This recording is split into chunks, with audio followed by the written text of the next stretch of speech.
So a lot of our GCSE and A-level students are asking us, what will exams look like in 2022? So in this video, I'm going to summarise the key changes in terms of 1, advanced information, 2, topics of study, 3, what's changed with foreign languages at GCSE level, 4, grade boundaries, 5, supplementary study aids, and 6, provisional dates. Now, FYI, I'll be honing in on language subjects such as English language and literature, French and Spanish, and so although some of this content will apply to maths, sciences and other subjects, just bear that in mind. Okay, so let's begin. Number 1, advanced information. All exam boards will publish topics that will be covered in exams at GCSE, AS and A-level by the 7th of Feb 2022. Now, we've been told that if the situation with COVID worsens, then students might get this information earlier than February. Now, this will obviously give students around 4 months' notice to help them revise for their subjects, but it's important to note that this won't be provided for GCSE English language literature. And even though I'm only going to focus on foreign language subjects here, I want to add that GCSE geography, history and art don't include this advanced notice category either. 2, topics of study. So teachers have also been told that they'll be given more authority on the topics and subtopics that their students will be examined on for GCSE English. This also happens to be the case for history and geography as well. So this is a massive sort of head start. We've never really seen this in exams before. So, wait for your teachers to give you some indication in terms of what they'll be and when. 3, what's changed with foreign languages at GCSE level? So now let's look at the changes that foreign language students can expect to see at this stage. Now, most of our students study French and Spanish GCSE, but this obviously applies to other subjects as well. Exam boards won't have to include vocab that's not on the vocab lists for GCSE assessments.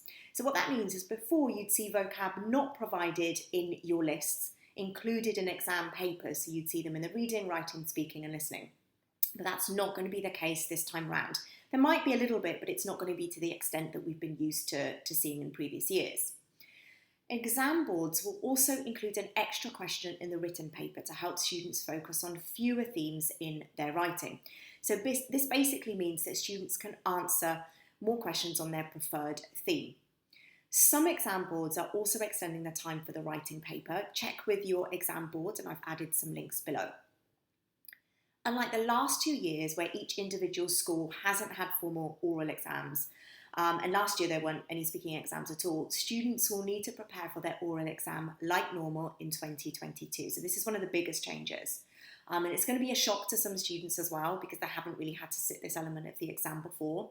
So this will be exactly the same process and procedure as pre-COVID. So you get your oral picture cards and your general conversation. And for A-level students, you'll be going through your IRP as well. 4, grade boundaries. For the last 2 years, there's been, such a wide range of exam grades that have been awarded as it's been different across the board. For 2022, Ofqual want to revert to the mark scheme and boundaries that were in place pre-COVID, but obviously they recognise it's a gradual process, and because we don't know how stringent that bounce back will be, given all the disruption that's happened over the last couple of years, as well as the uncertainty of what's going to happen this academic year, my personal opinion is that it's going to be halfway between what we experienced for grade boundaries and marking in 2021 and when things go back to normal in 2023. So it's going to be staged sort of levels of difficulty because they recognise that you can't expect students to have not sat exams for 2 academic years and then suddenly get used to sitting them again. Plus, you've also got a cohort of A-level students that haven't sat their exams before. But in any case, even with this leeway, it's better to have a mindset that when you're revising, you're preparing for the exams to be marked more harshly than last year because you're covering all eventualities. And when we, as tutors, practice past exam papers with our students, we often include more challenging questions for different modules to stretch the students' abilities. 5, I'll be discussing supplementary study aids, or rather just giving a brief overview actually, because what this means that depending on your subject, some students will be allowed to use study aids on the day of their exams. So this doesn't apply to foreign languages, so you won't be able to use dictionaries or anything like that. So I won't cover this, but I've added links below to find out if that applies to your subjects. And finally, provisional dates. The exam timetable dates for GCSE and A-levels are yet to be confirmed. It's likely they'll be in May and June as usual, but this will be released by exam boards in due course.